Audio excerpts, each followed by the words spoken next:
by the challenges posed by the COVID-19 pandemic.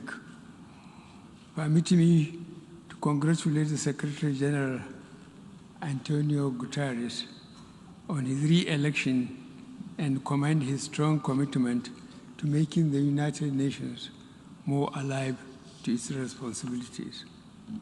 I also want to express my gratitude to him for reappointing Ms. Amina Mohammed as the Deputy Secretary General to assist him in discharging his responsibilities.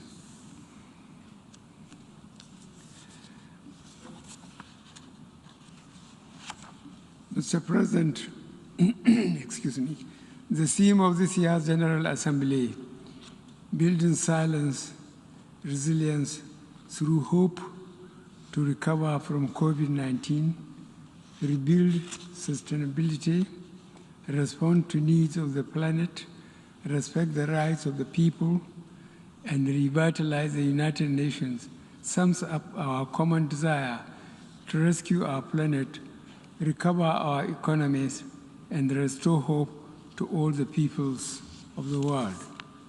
In this regard, my delegation will continue to support the United Nations as the indispensable forum for international cooperation and the cornerstone of the multilateral system rooted in respect for international law, including international human rights law, and predicated on a rules-based order. Mr. President, I want to thank the international community for the concerted response to COVID-19. The solidarity and the drive to contain the first truly global health emergency of our time is a pointer to the many things we can achieve if we work together. On our part, Nigeria has made strenuous efforts to contain the virus and hold its deadly onslaught on our people. Our efforts have been rewarded with moderate success. At the outset, we recognize detection and contact tracing to be important tools in combating the virus. In this connection, from a mere 4 laboratories with testing and detection capacities, we ramped up the facilities to over 140 centers today.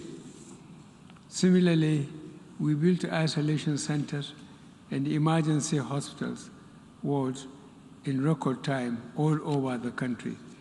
We carry out genomic sequencing in designated laboratories across the country with a view to detecting variants in circulation. In addition, over 40,000 healthcare workers have recently been trained on infection, prevention, and control measures with the support of various partners. Nigeria remains grateful for the assistance received from our partners and friends all over the world.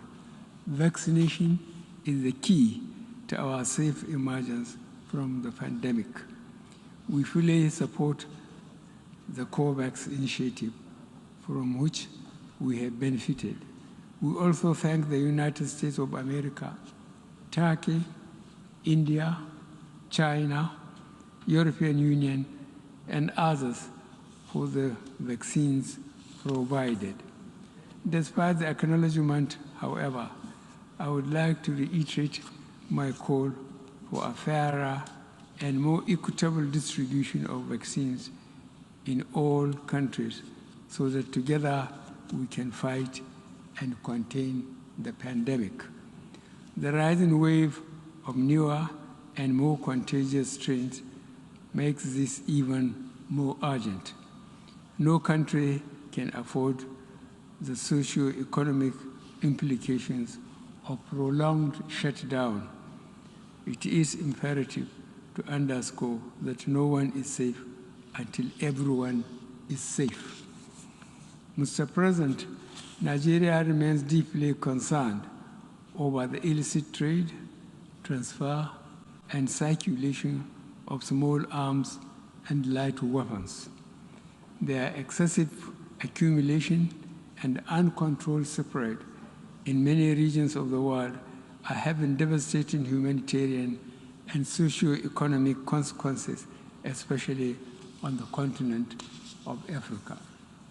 It is on this note that my delegation calls for the worldwide application of the Arms Trade Treaty to codify accountability in conventional arms